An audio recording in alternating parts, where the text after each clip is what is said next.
जय जगन्नाथ सांग मैंने देखु मु जाऊँगी दहीबरा करने मु अधा केजी बिरी नहीं ताको एबे भल भाव धोईकी पानी रे सोक करदेवी।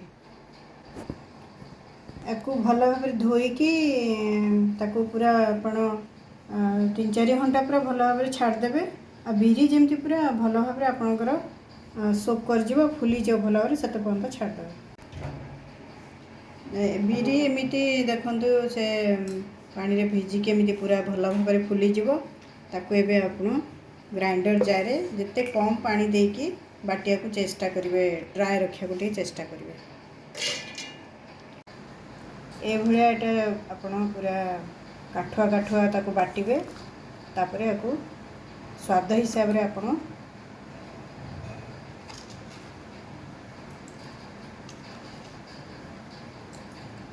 लुण देके ताको भल भाव फेंटी देवे किछ समय।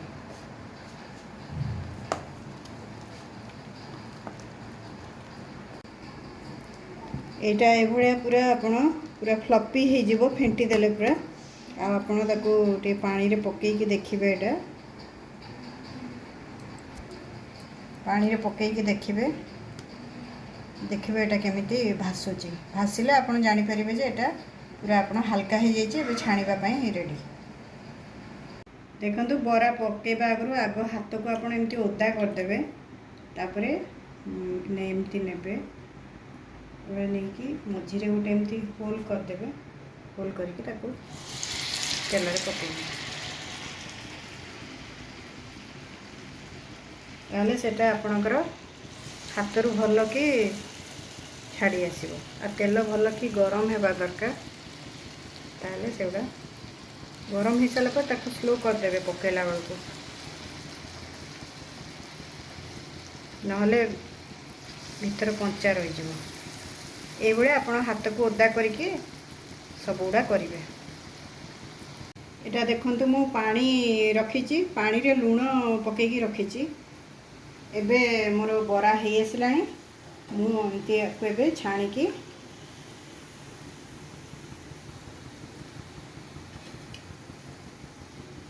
पानी रे पकईदेवी।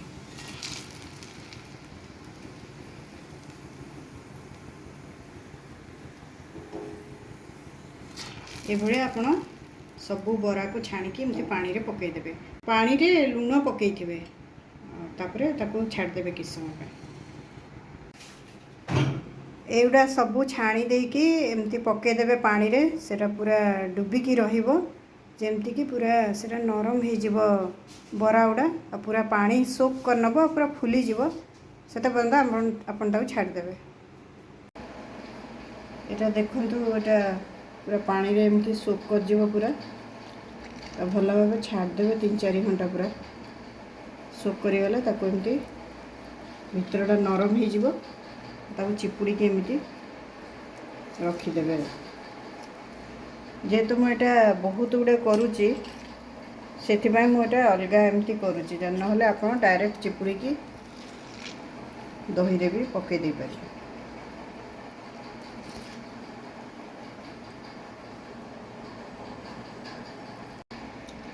एतिकी दही नहीं ताकू टिके मु पानी देकी भल भाव ताकू ग्राइंडिंग करदेवी। देखु तेल रे मु सोरिष पकईदेली और भुसुंगा पत्र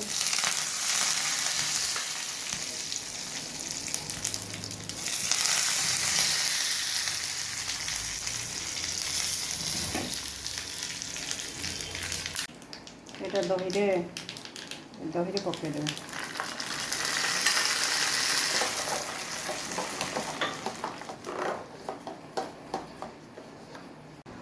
देखो ये स्वाद हिसाब से लुण देदेवे।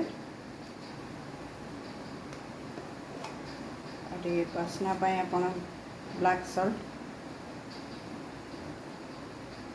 देकी ताको भल भाव मिसे। तापर से जो दही को आपण एमती से बरा को जो रखी थे चिपुड़ी की तापर पकईदेवे। जेहेतु ये मोर बहुत गुड़े बरा कर देवाई सुविधा हो बोली मुझे करी। ना आपड़ डायरेक्ट बरा को पानी रे चिपुड़ी की दही रे पकेदेवे मुझे एमती करुँच मत देवाई माने सर्व करने सुविधा हो बोली मुझे करुँया दही रे एटा मु डुबेकी रखीदे किसी समय एमती एटा को छाड़ीदेवे एटा एमती भिजीगला दही एमती तलु तलु आणवे देखते केमती काढ़िया सुविधा होची आपनको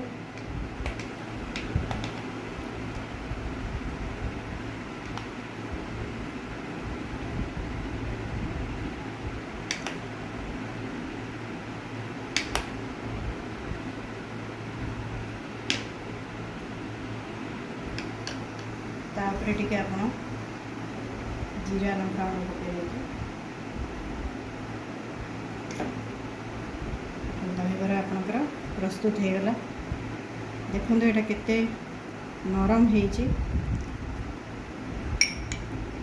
देखो यहाँ केमती पूरा नरम होती पूरा दही भी पूरा ता भितर भेदी जाइए आप खाईपर आपण मो भिडियोटी भल लगुले लाइक और सब्सक्राइब करदेवे धन्यवाद।